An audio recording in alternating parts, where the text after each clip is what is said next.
बेटा हमें स्टार्ट करना है इलेक्ट्रोमैग्नेटिक इंडक्शन। अच्छा, इलेक्ट्रोमैग्नेटिक इंडक्शन का कॉन्सेप्ट कहाँ से बना? सबसे पहले फैराडे साहब ने ये सोचा कि जैसे आप लोगों ने 4th चैप्टर पढ़ रखा है magnetic effects of current, magnetic effects of current यानी इलेक्ट्रिक करंट की वजह से उस करंट कैरिंग कंडक्टर के चारों तरफ मैग्नेटिक फील्ड डेवलप हुआ करती थी। इलेक्ट्रिक करंट की वजह से मैग्नेटिक फील्ड अगर डेवलप हो सकती है तो मैग्नेटिक फील्ड के कारण इलेक्ट्रिक फील्ड या इलेक्ट्रिक करंट भी तो डेवलप होनी चाहिए, यानी उल्टा काम। ये फैराडे साहब ने सबसे पहले सोचा। लेकिन यार हुआ क्या कि बरसों बीत गए, कई साल लग गए, उनको रिजल्ट कुछ नहीं मिला। यहाँ पर कुछ डायग्राम्स बनाता हूँ, उसकी हेल्प से बात करने की कोशिश करेंगे। इसको नाम देते हैं फैराडेस एक्सपेरिमेंट।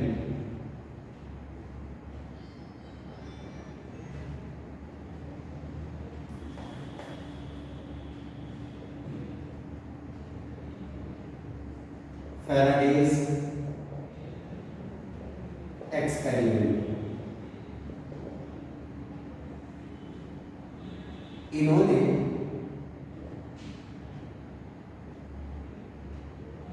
एक ये सर्किट यूज किया जिसमें सेल यूज किया यानी सोर्स ऑफ करंट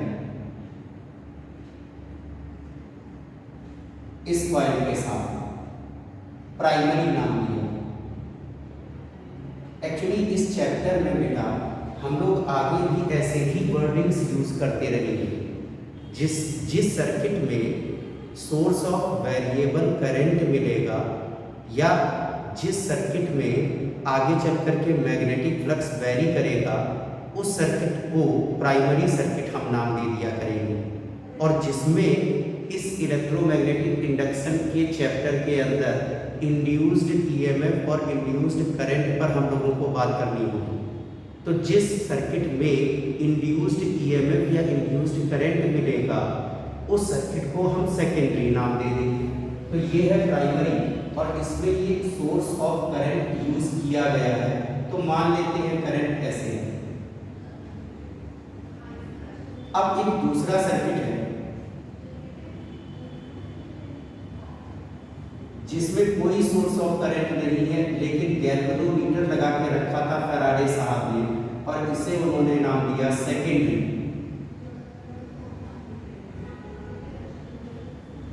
अब यहां पर बात समझना बेटा, फैराडे ने क्या कहा कि अगर magnetic effects of current, electric current की वजह से मैग्नेटिक फील्ड डेवलप हो सकती है तो उन्होंने कहा कि जब हम करंट यहां प्रोवाइड करेंगे तो इस करंट कैरिंग कॉइल के चारों तरफ मैग्नेटिक फील्ड उसकी बनेगी करंट की वजह से मैग्नेटिक फील्ड। तो अब उस मैग्नेटिक फील्ड के अंदर उन्होंने इस सेकेंडरी सर्किट को रख दिया। सोच क्या था कि इस सेकेंडरी सर्किट को जब हम मैग्नेटिक फील्ड में रखेंगे तो मैग्नेटिक फील्ड की वजह से इस सेकेंडरी सर्किट में भी करंट मिल जाएगा। भाई मिलनी चाहिए। जब करंट की वजह से मैग्नेटिक फील्ड है तो मैग्नेटिक फील्ड की वजह से करंट भी मिलनी चाहिए। लेकिन कई साल बीत गए और फैराडे साहब ने रिजल्ट फाइंड नहीं किया। अब हुआ क्या कि किसी अमीर आदमी के यहाँ काम करते होंगे, लैब वगैरह किसी अमीर आदमी की होगी, इन्हें सैलरी उसने रखा होगा। तो काफ़ी सालों के बाद जब उस अमीर आदमी को कोई रिजल्ट नहीं मिला तो उसने फैराडे को उसकी नौकरी से फायर कर दिया। बोला भाई फैराडे अब तुम्हें काम करने की ज़रूरत नहीं है, हमारा तुम्हारा हो गया, निकलो। फैराडे ने लास्ट 1 महीने की मोहलत और मांगी तो रात दिन जुटा रहा लेकिन कुछ नहीं मिला। तो लास्ट डे जब वो बाहर निकल रहा था तो सीढ़ियाँ चढ़ के बाहर निकल रहा था लैब के, तो मकान मालिक का लड़का भी बैठा था। उसने कहा फैराडे ये जो मैग्नेट ले जा रहे हो ये हमारी है। तो फैराडे साहब वैसे भी गुस्से में थे, उन्होंने मैग्नेट फेंक के वापस मांगा, वापस फेंक लैब के अंदर। और बाई चांस जो उन्होंने ये सेकेंडरी सर्किट सजा रखा था जिसमें करंट है ऐसा दिख जाएगा लेकिन करंट को देने वाला कोई सोर्स नहीं। उस सेकेंडरी सर्किट की कॉइल के अंदर से पास कर गया वो मैग्नेट, जो फैराडे ने फेंका था बाई चांस वो इससे पास कर गया और उन्हें वो रिजल्ट मिल गया जिसके लिए वो सालों से परेशान थे, यानी गैल्वेनोमीटर के नीडल ने डिफ्लेक्शन शो किया। तो बाई चांस एक्सीडेंटली होने वाला एक्सपेरिमेंट ही बना। तो वहां से फैराडे साहब ने आगे रिजल्ट बना लिया, भाई तेज तो थे पढ़ गए। उन्होंने क्या बना लिया कि यार मैग्नेटिक फील्ड की वजह से करंट इंड्यूस होगी। एक्चुअली अब जो भी करंट मिलेगी, इलेक्ट्रिक फील्ड मिलेगी, पोटेंशियल डिफरेंस मिलेगा, उसके नाम के आगे इंड्यूस वर्ड यूज कर देंगे। यानी आज के बाद से इंड्यूस्ड करंट, इंड्यूस्ड ईएमएफ या पोटेंशियल डिफरेंस, ईएमएफ की यूनिट भी वोल्ट होती है, पोटेंशियल डिफरेंस की यूनिट भी वोल्ट होती है। तो induced EMF, induced current, induced electric field, तो जब भी ये टर्म यूज किया जाएगा इंड्यूस्ड, हम किस चैप्टर में काम कर रहे होंगे? इलेक्ट्रोमैग्नेटिक इंडक्शन में। क्या हो रहा होगा? मैग्नेटिक फील्ड के वेरी करने की वजह से, मैग्नेटिक फील्ड के वेरी करने की वजह से किसी भी क्लोज्ड सर्किट में करंट मिल जाए। मैग्नेटिक फील्ड की वजह से मिलती तब तो पहले मिल जाता। यानी यहां पर एक कॉन्सेप्ट है कि मैं यहां अगर एक स्विच लगा दूं, दैट इज स्विच की, तो आराम से देखना बेटा, if K is closed permanently,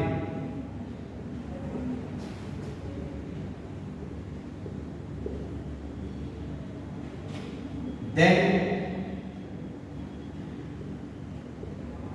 there be no current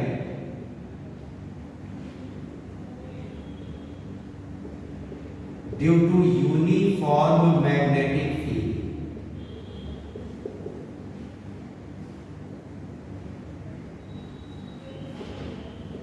In second,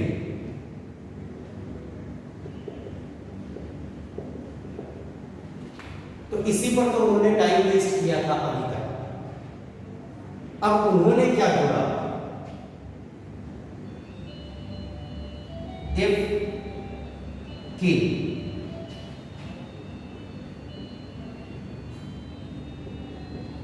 switch on of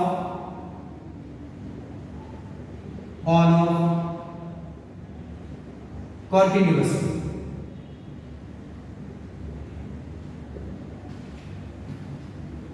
लगातार स्विच को ऑन ऑफ करिए, तो उससे होगा क्या?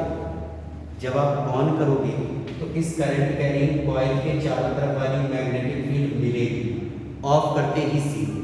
मान लो मैग्नेटिक फील्ड की वैल्यू 5%, तो जब आप की को ऑन ऑफ करोगे तो 5 0 5 0 5 0 5 0 ऐसे लगातार वेरी करेगी वैल्यू मैग्नेटिक फील्ड की, और उसके वेरी करने की वजह से सेकेंडरी सर्किट में सेल या बैटरी नहीं होने के बावजूद हमें करंट मिलेगी। उसका नाम होगा induced current.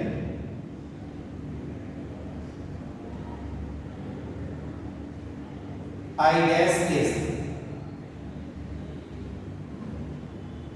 Induced current.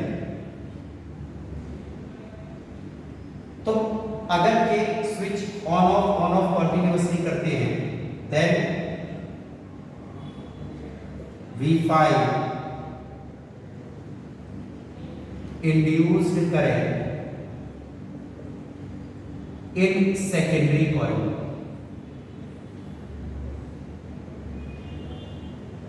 in alternate direction,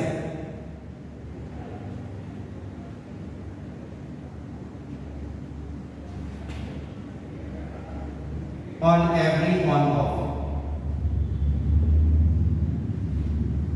कहने का मतलब है पहली बार ऑन ऑफ करने से अगर इसमें क्लॉकवाइज करंट मिलती है, सेकेंडरी में क्लॉकवाइज करंट मिलती है, तो नेक्स्ट ऑन ऑफ पर एंटी क्लॉकवाइज इंड्यूस करंट मिलेगी। फिर नेक्स्ट ऑन ऑफ पर clockwise, then anti clockwise, then clockwise, then anti clockwise. That is the concept of induced current और इंड्यूस्ड ईएमएफ और इंड्यूस्ड इलेक्ट्रिक फील्ड। मैं एक साथ बात क्यों कर रहा हूं बेटा? अगर करंट मिल रही है तो पक्का पोटेंशियल डिफरेंस होगा ना यार। हाई टू लो पोटेंशियल की डायरेक्शन में ही तो करंट मिलेगी, और वही डायरेक्शन होती है इलेक्ट्रिक फील्ड की। तो अगर करंट मिल रही है तो पक्का पोटेंशियल डिफरेंस होगा, जिसका नाम होगा इंड्यूस्ड ईएमएफ।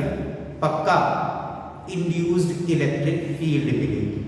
तो फिर से यार, मैग्नेटिक फील्ड मिला करती थी करंट की वजह से, तो हमारे फैराडे साहब ने बोला कि उल्टा भी सही है, मैग्नेटिक फील्ड की वजह से करंट भी मिल सकती है, एक शर्त के साथ, if there be variation in magnetic field, then उस मैग्नेटिक फील्ड में अगर आप किसी क्लोज्ड सर्किट को रखोगे बिना सेल या बैटरी के भी, तो भी उसमें करंट मिल जाएगी।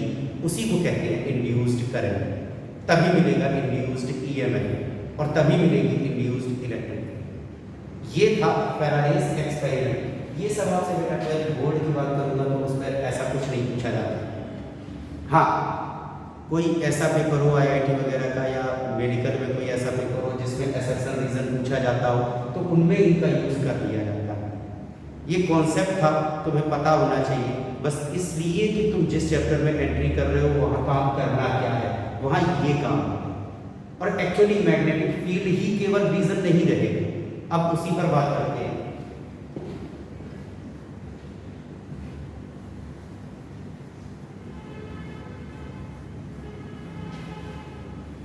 एक आप लोगों ने पॉइंट पढ़ा हुआ है, पक्का सभी को पता होगा, इलेक्ट्रिक फ्लक्स। तो इलेक्ट्रिक फ्लक्स का फॉर्मूला हुआ करता था, देखना मुझे नहीं मालूम आप लोगों ने कितना पढ़ा क्या नहीं, मैं तो अपनी तरफ से बस एक बार बता दूं। फ्लक्स को डिनोट फाई से करते हैं। इलेक्ट्रिक फ्लक्स है तो सबस्क्रिप्ट में ई लिखी है। और अभी हमें पढ़ना है magnetic flux.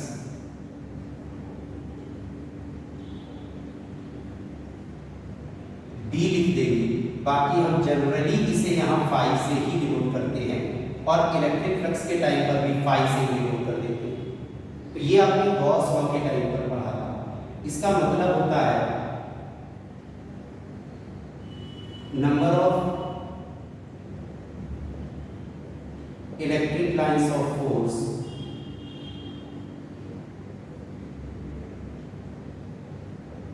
Crossing normal to a surface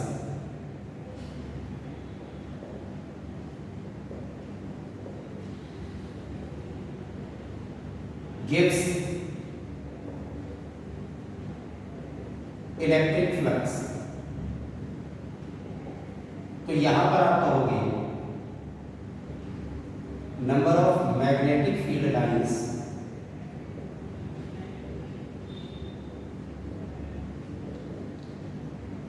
crossing normal to a surface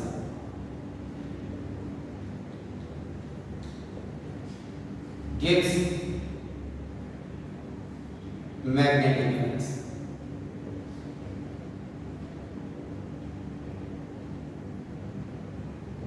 Unit is Weber।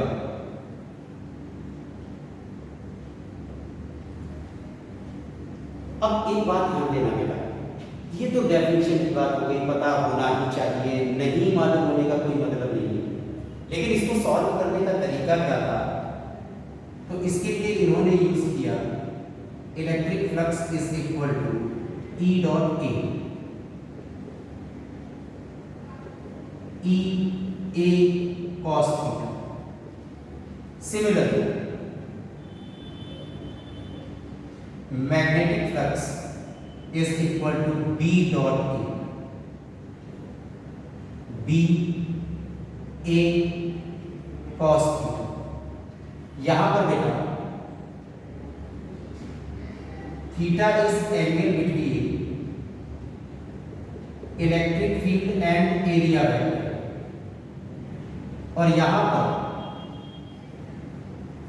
Theta is angle between magnetic field and area vector. अब मुद्दा ये है, अभी जब हम लोग न्यूमेरिकल करेंगे इस क्लास में या नेक्स्ट क्लास में, तो उसमें मैं आपको इस कॉन्सेप्ट पर भी बात करूंगा। क्या है ये जो ए है उसका नाम एक को बोलना area vector, and what about the direction of that area vector? Direction is always